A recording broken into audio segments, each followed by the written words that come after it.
we need to see the feed mill as a whole. In that way, we will be able to manage everything together. Don't go like, okay, for me the pellet mill is more important, or the hammer mills are more important, because everything works together.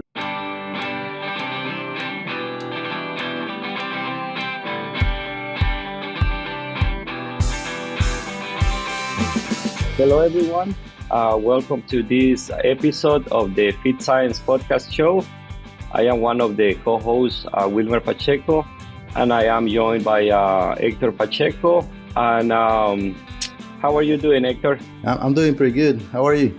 Doing good, Hector. And for many of our viewers that don't know you and don't know me, we are brothers with Hector. And so I know you very well, Hector.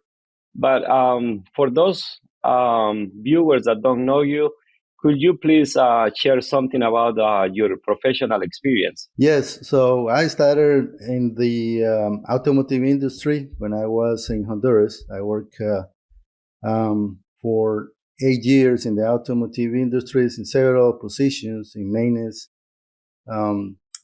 quality assurance, sometime in production, and at the end I worked pretty good amount of time in process engineering. And then I had the opportunity to come to the United States and work for Smithfield Foods. So I worked for Smithfield Foods with a program that they have with management trainees. So I started as manager trainee with them, and then I took the position of supervisor, female supervisor in night shift, and then I worked as maintenance manager for some time. And at the end of my career with Smithfield, I took the position as feed mill manager in the Lawrenceburg feed mill. I worked for Smithfield for 9 years, and then I had the opportunity to work with Mountaineer Farms in 2020, and I've been with Mountaineer Farms since that time to now. Eastman serves veterinarians and nutritionists in agrochemical and animal health industries by helping them select, evaluate, and implement innovative nutritional programs. Eastman works with your team to customize your gut health approach in feed and water. Eastman's approach addresses nutritional and bacterial challenges and finds new ingredient preservation and hygiene solutions. Explore ways to accelerate and innovate your programs. Contact the animal nutrition team at eastman.com. Excellent, Hector. And since when you were in Honduras, you did you got your degree in that was maintenance engineer, mechanical engineer, right? And Yes. Something that I think that it will be really interesting to discuss with you will be what kind of considerations feed mill managers should take during preventive maintenance. What will be your advice for them? Yeah. So preventive maintenance is a very, very good topic in the feed industry, in the feed mills, because I consider maintenance one of the main activities that we as feed mill managers have in the feed mill. So preventive maintenance is very important. Sometimes I have seen that we are kind of go to one side and say, okay, for me the pellet mills is the best or the most important equipment in the feed mill, which really don't. So we need to see the feed mill as a whole. In that way, we will be able to manage everything together. Don't go like, okay, for me the pellet mill is more important, or the hammer mills are more important, because everything works together. So it's very important, as the smallest conveyor that you have in your feed mill up to the big equipment as hammer mills, pellet mills, or mixer. So like for instance, if we talk about bucket elevators, for instance, bucket elevators are very important. Why? Because if we don't give them the maintenance that they need, they can cause us a lot of trouble. You don't want a pellet elevator or any kind of elevators to catch fire on one of your bearings.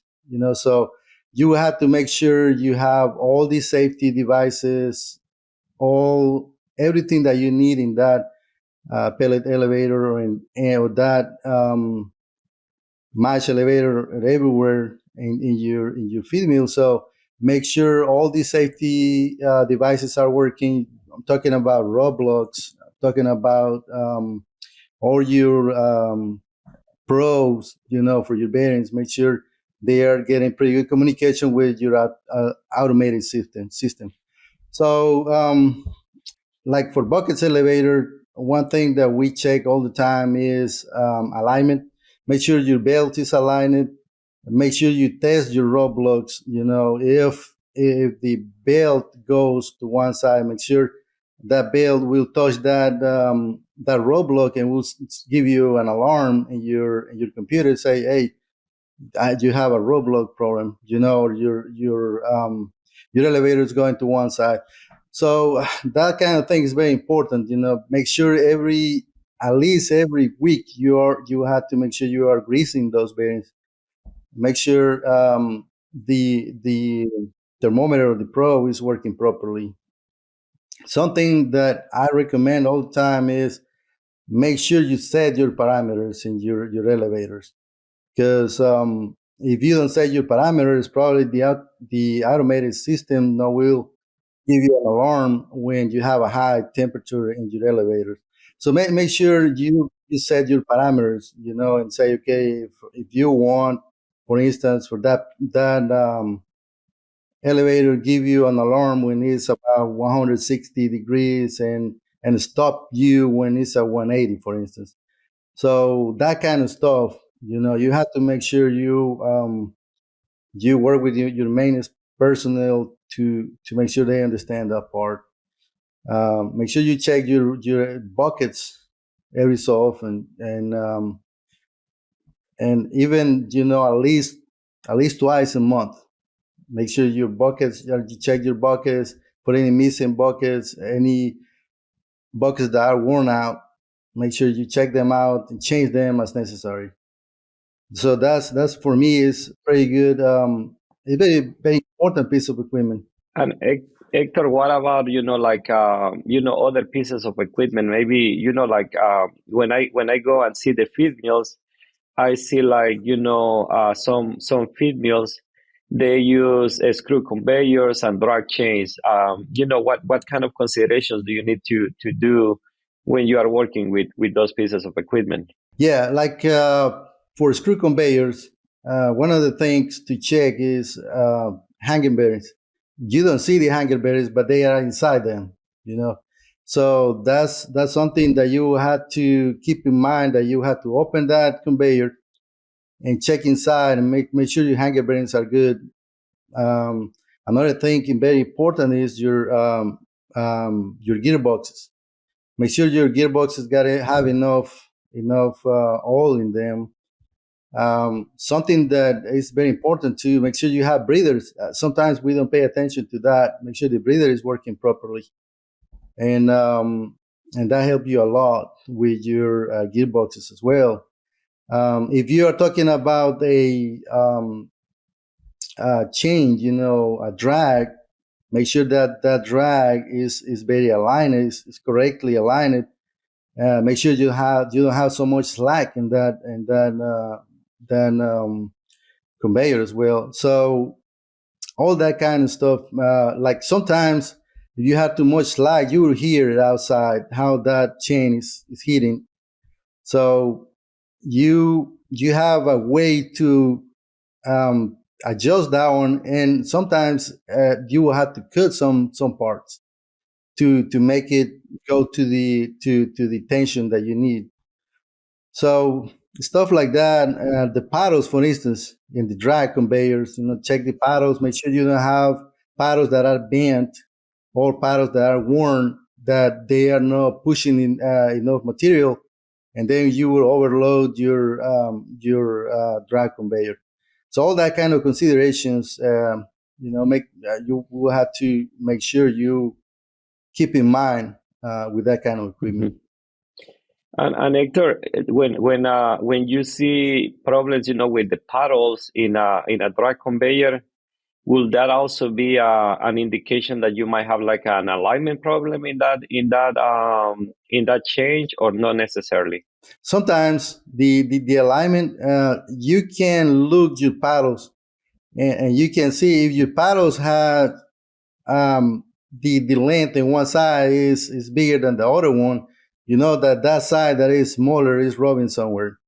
So that can cause you that your drag conveyor not only get damage on your paddles, but in the walls of your drag conveyor as well. Okay. And another thing that I remember, I was also working, in a Smithfield, in the Lawrenceburg feed mill. But when I was there, they didn't have dryers. But I remember that when you were working there was a dryer in that feed mill, and I see like more feed mills that are getting dryers to take advantage when there is some local corn production, and typically that corn might have like higher moisture, and some feed mills are using dryers. So what kind of considerations do we need to take when we are working with dryers, in regarding to preventive maintenance? Yeah, with the dryers at the beginning of the season, especially, you have to make sure your dryer is completely clean. So that's the first thing that you do at the beginning of the season, and even you can prepare that dryer 1 month ahead of your season. Try test your high levels, try your low levels. Make sure the conveyor under it. Some of them works with conveyors, some of them works with like sweepers. Make sure everything is working correctly. Make trials and make sure that everything is running properly. Make sure your burners are clean. That's a very important part of your dryer, because it's where you start the fire there. Basically, you have like it's like a big grill basically. So you have a lot of small holes there that can be stuck, with small particles. So you have to make sure everything is clean. Make sure your spark plug is working properly, because I have seen that sometimes at the beginning of the season, you are trying to start that dryer and it's not coming on. It's giving you flame failures every time. So most of the time, it's just that you have to go up there in that dryer, clean out your spark plug pretty good, clean out your area where the gas is coming in, because you have the pilot first. So the pilot is the one that starts first, because you want to start at a low pressure. So you don't have that much pressure in the pilot. So if you don't have clean area, the pilot probably will never ignite. So you have to make sure all the area is clean. And once the pilot start, usually then you are good to go, and then you can start your main flame. So that kind of consideration is to take and make sure your automatic system is working good. That your conveyors are starting fine. And make sure you consider your temperatures that you are going to use.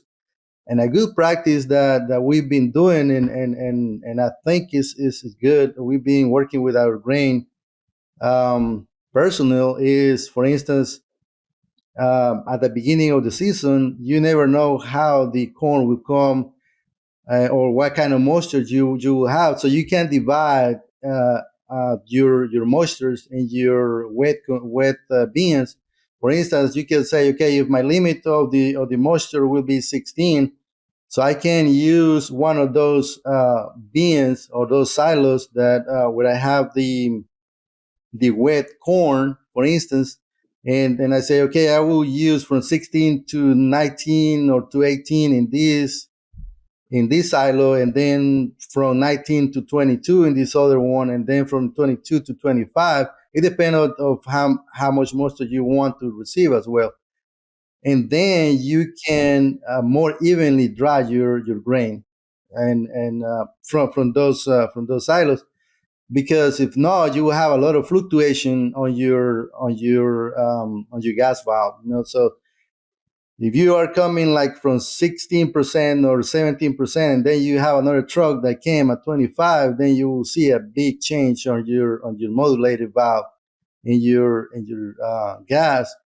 So it's more difficult to control it like that. So I recommend, if you have enough beans or enough silos, to make that kind of division, and you will have a better process when you are drying. And when you are during the season, you will see that you have a better drying process. And then basically just stay taking samples, make sure you are drying like supposed to, and on the limit that you want. And I think the dryer is not that complicated, but if you don't take care of it, then you can have some issues during the season. And Hector, just out of curiosity, for how long can you typically store that wet corn in a silo? Or, like the storage time is also going to be dependent on the moisture content of the corn? Yeah. Before you dry it. Exactly. And usually those silos have fans, so you can keep those fans running, and most likely you will have to do it during the season. But when you are drying, probably you'll be drying 24/7 if you have a lot of trucks coming. So I recommend rotation of those silos. So if you are pulling from silo number 1 and you have number 2 and 3 there, pull from silo number 1 and then switch back to number 2 and then number 3, and keep those silos moving, because you don't want to have them just sit down there, and just pulling from number 1, for instance, but number 2 and 3 are sit down there, and then you start having some degradation of your corn. You don't want that too, because when that corn have a lot of moisture, then the temperature probably will start going up. So you don't want that neither. So I think being rotation when you are drying is very important as well. Well, another, I feel like another a really important component, of preventive maintenance is boilers, and that's one of the components that I feel like we need to get more knowledge. So what considerations do we need to have, when we are doing maintenance of boilers? Boilers are very, very important. When you have problems with boilers, most likely you will be down. So annually, usually when you open your boiler, right there is where you will have to make sure you clean them out pretty good. When you open them, you can see how are you burning your gas. So you can look and say, okay, yeah, my boiler is clean, or it have a lot of stuff in. And when you open the water side, you can check, okay, I'm doing pretty good work with my water treatment is working or it's not working. So I think right there is when you can do your best look of your boilers. So make sure you have a pretty good company doing your water treatment. Make sure they are doing the job. Make sure your conductivity is right as the recommendations. Something that is very important to do is blow downs on your boilers. Usually, it's recommended doing day shift and night shift. In the mornings, I recommend doing in the mornings and at the beginning of night shift. Make your blow downs. Make sure you keep up with them. Like the water D8 tanks. Make sure that your D8 tanks is working properly. Why? Because you don't want to send cold water to your boiler. So make sure the D8 tank's working at the temperature that's supposed to.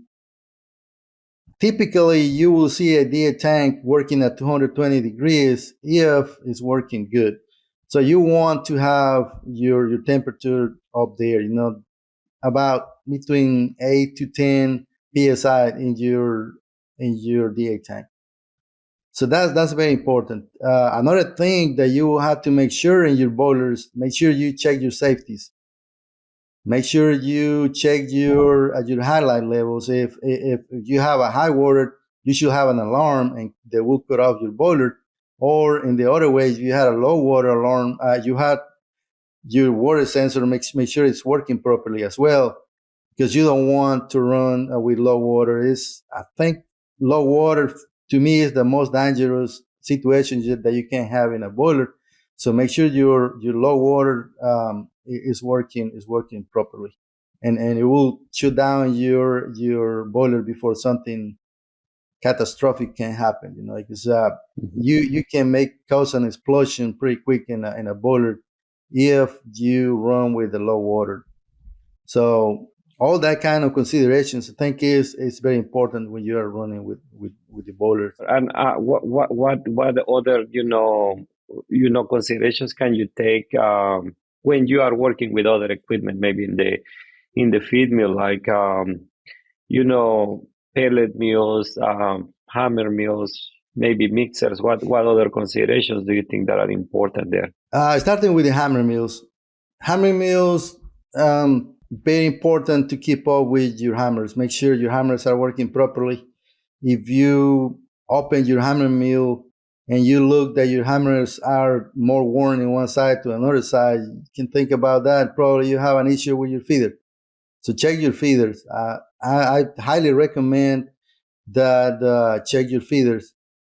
Usually you can see your feeder when you open your magnets.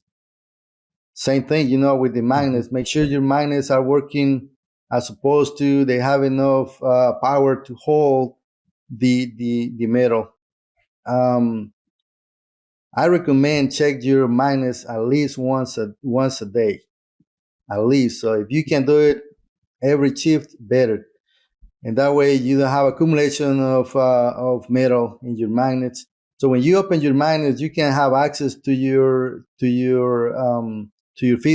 So make sure the bucket feeder is working properly. It's not worn out, because if you have a bucket feeder worn out, then you will have some bypassing corn. You don't want that. So, for instance, if you have your corn bypassing in your hammer mill, and for any reason you cut off that hammer mill, then we'll be able to start it up, because it will be full of corn or full of wheat or anything, especially if you are running with wheat. Wheat is smaller, so we'll bypass it. And then you try to start a hammer mill, and then you put a lot of stress on your motor, and will start. So that kind of stuff is very important to do with the hammer mills. Make sure your hammers are balanced. If you start seeing some kind of vibration in your hammer mill, probably you have to check your hammer and take in consideration to change them or do something, to fix that issue, and check what is causing that issue. Usually, could be most likely that piece of metal hit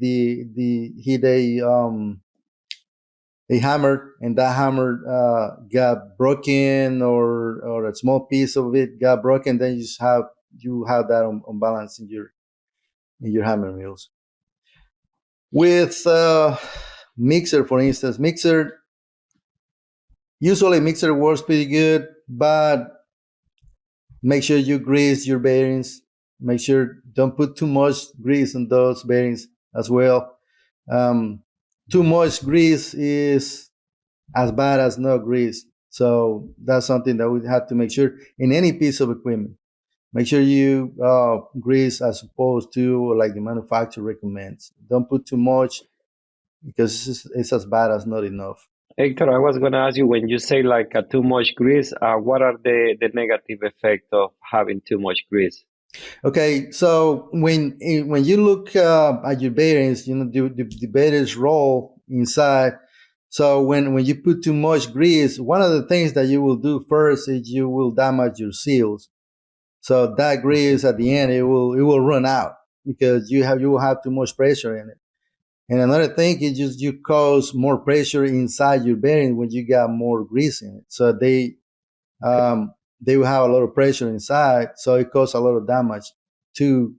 So so the first sign that you will see is that your seals are blown out, and then you put the grease there, and then it will run out quick. So that's why you don't want to put too much grease on your bearings. Yeah, I didn't know that. Yeah, so that's it's good to know. That's something that to keep in mind when you are greasing.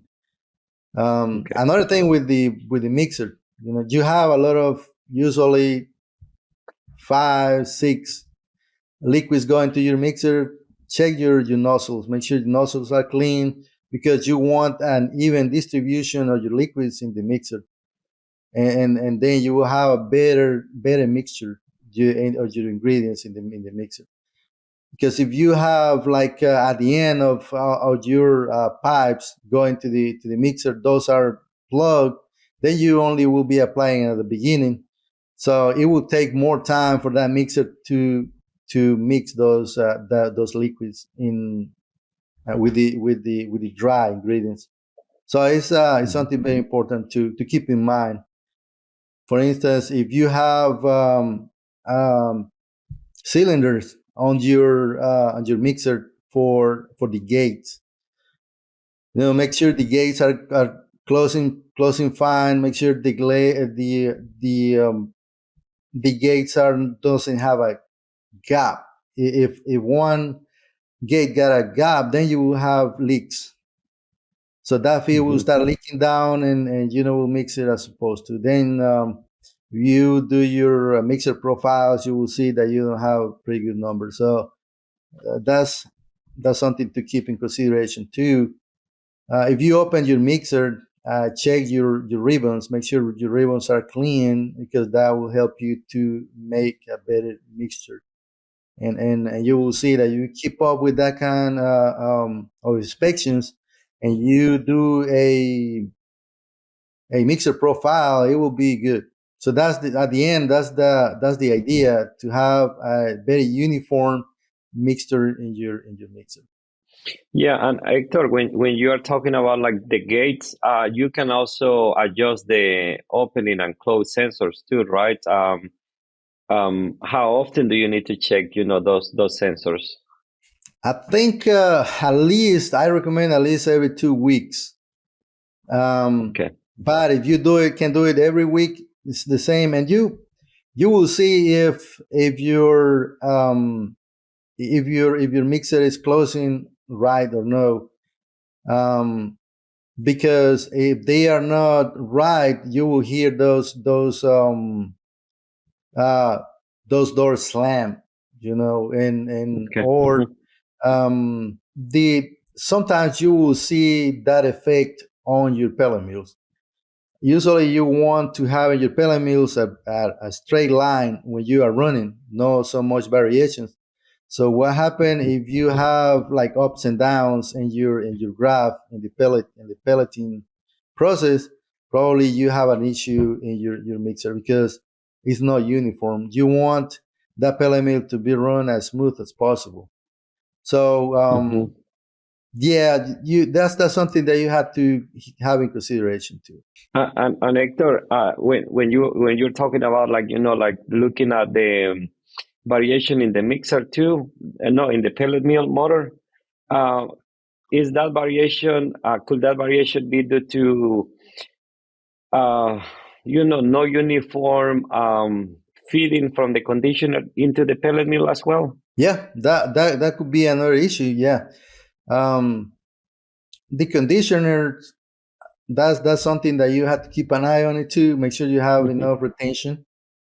If you don't have enough retention, you will have a good mixture between your steam and your match feed. So if you right there is the where you mix basically everything, and your match with your steam.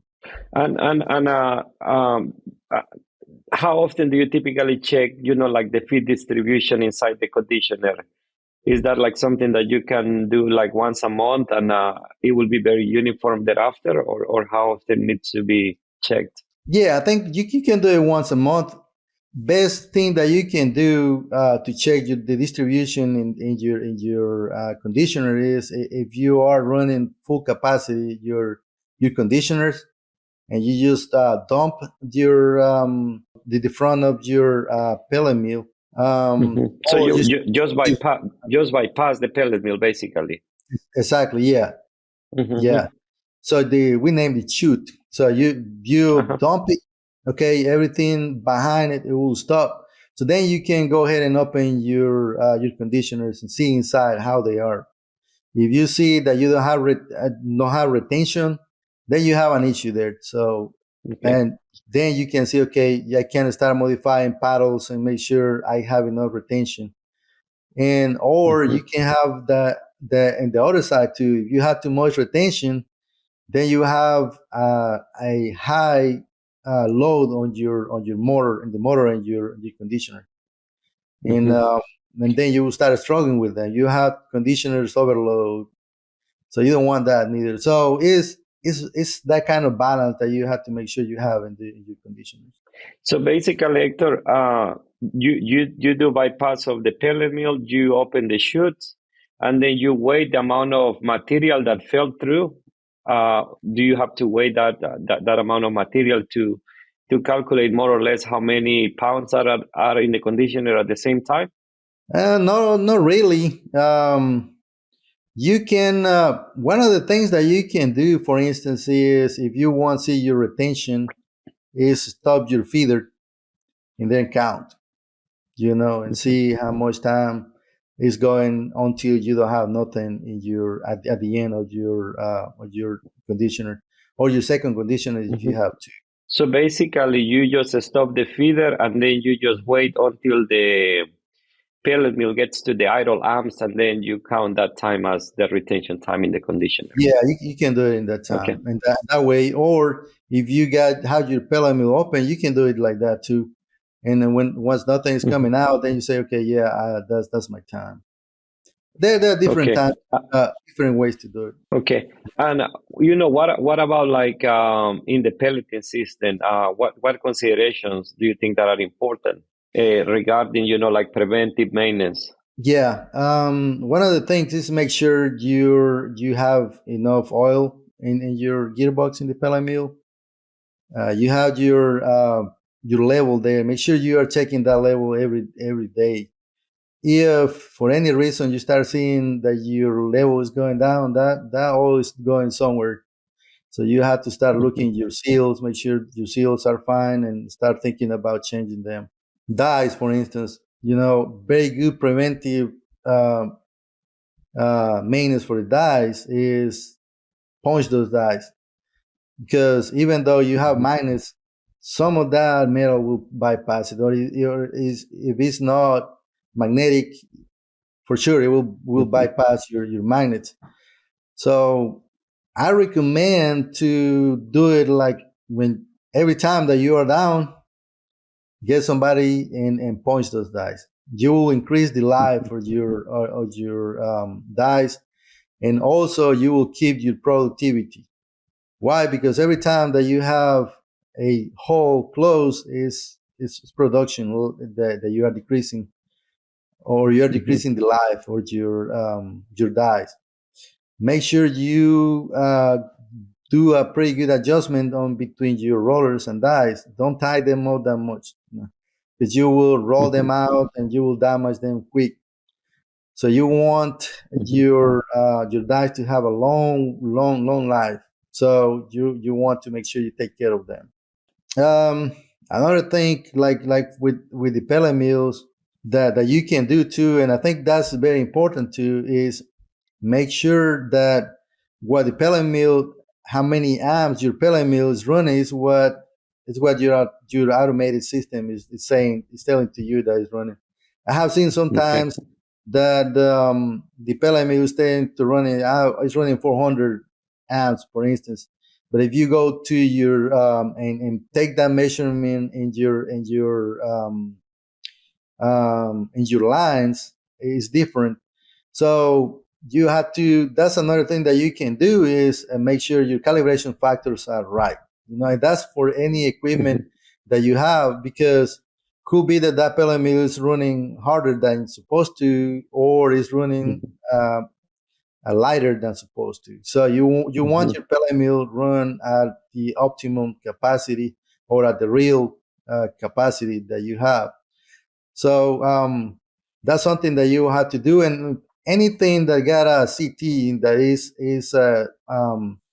checking your amps or your motor load, I recommend to check, make sure your calibration factor is right, and your automated system. That way, it will give you the correct amount, or what you are running, really. Excellent. Well, before we are closing up, like with this session, there is another equipment that I would like to, maybe you could get your advice on, and that would be coolers, right? Which is, like the next equipment after the pellet mill. What considerations are important in cooling? Cooling. Main thing with your coolers, make sure your bed levels are good. Make sure you are not getting your feet to one side or to the other side. Make sure your feet levels are like at the same. In that way, the distribution of the air through your beds will be optimal. So you don't want to have uneven bed levels, because the air will go through the less resistance spot. So you will be drying and cooling more your thin level than where you have more feet. So you will have a lot of issues if you do that. You have a lot of issues in your affinity feed beans, more moisture in your feed. So that's something very important to do. And also make sure you lubricate your rollers, because you have a lot of rollers in your coolers. So make sure you lubricate them, because if not, they will roll, and basically they just will slide on your guides. And when you come and check them out, you will see that they are completely worn out. So that's a pretty important task to do. Make sure your fans are working properly. Make sure the fans are not vibrating. Probably if a fan in your cooler for your cooler is vibrating, because probably one of the things, or you got some damage in the fan, or got feed on the blade. So that's something that you have to make sure you keep up with. And cyclones, for instance, make sure your cyclones are clean, especially during the winter time, because during the winter time you will have more moisture in the coolers. And make sure you keep up with your cyclones. Keep them clean as well. And like Excellent. If you have an oscillating arm, for instance, that's another thing. Your oscillating arms, make sure they are working good. Make sure you grease them, and you don't have any worn parts in them. Excellent. Well, I feel like I could speak with you for hours, about like the different topics in the feed milling. But something that I would like to know too, Hector, is in 2022, your facility was awarded the Integrated Feed Facility of the Year. And I would like to know more, like, how does that application works? Maybe if you can share with us, how does the application work for the Integrated Feed Facility of the Year? Usually, well, last year we applied again. We don't have the results yet, but I saw that they put a little more questions there. So right now, last time that I checked was 182 questions. Some of them, they are multiple selections. But like production, for instance, they ask you about your productions for the last 3 years. So that's a lot of information. that you had to recall and have it ready when you fill up your application. They ask you a lot about safety as well. So some of those questions, you can go to your safety manager and ask him those questions, and he will play a pretty good role in that kind of the question. So I recommend the field managers to go to different departments, because they will help you a lot with that. It's a lot of information, but if you take your time and do it, and with enough time, at the end, it's a pretty good experience, because you can see how you are running, how your female is performing, and you can have an history how you are doing it during the years as well. So they usually require 3 years of history of what you are doing in your female. Safety is a very important one. Production. For instance, energy usage. That's something that that they ask you a lot. How much diesel you use during those 3 years? How much natural gas you use? How much LPG gas if you use? How much power? So all that kind of information, you have to go back to your computer and track it and have it ready. So I recommend anybody that want to apply to print those questions, and you start filling them out, because you will have to. You can see how they are in the application, and you can start filling them out, because some of that information will be a lot. So you have to have it ready, and then once you print it, you answer all your questions in your paper. Then you can go to the electronic application and basically fill up everything that they are asking in that application. It's time for our famous 3. Evonik Animal Nutrition is committed to ensure food security and safety while reducing the ecological footprint of animal farming. Its products and services use evidence-based solutions that seek to promote animal welfare and reduce reliance on natural resources. All this is underpinned by long-standing industry partnerships and deep customer understanding. Evonik's focus on efficiency, sustainable, healthy nutrition, and collaborations with livestock farming partners creates value for customers and consumers.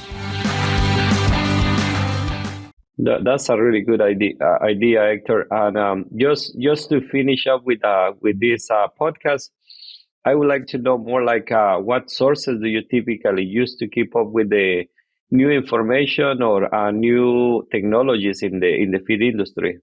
I usually go to the manuals for your from your machines or from your pieces of equipment.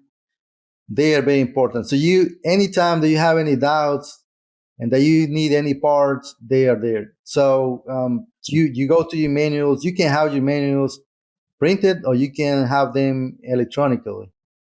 And sometimes I prefer more electronically, because you can see more details and the blueprints especially. But if you have them printed, that's a pretty good resource. Another thing is, you can go to your vendor for those equipment, and you can ask them, you have any questions? I have pretty good experience with my vendors, so I haven't. If I need help, I just call them or send them an email. I need this part, or I need this information. I have pretty good luck with my vendors to give me that information. Internet is pretty good place to find out too. Usually you can find information in internet too. So that's really good. Yeah. So it's good to have like that good communication and that good relationship with the vendors, right? Yeah, that's right. That's right. Yeah. Yeah. Well, Hector, I would like to thank you for your time and for participating in this podcast. And I am sure that a lot of people is going to find it really interesting. And I learned a lot today. And I hope, like the people that watch the podcast, I'm sure that they are going to learn a lot as well. So thank you very much, Hector. Thank you. Thank you for inviting me. Thank you. Have a good night. You too. Thank you.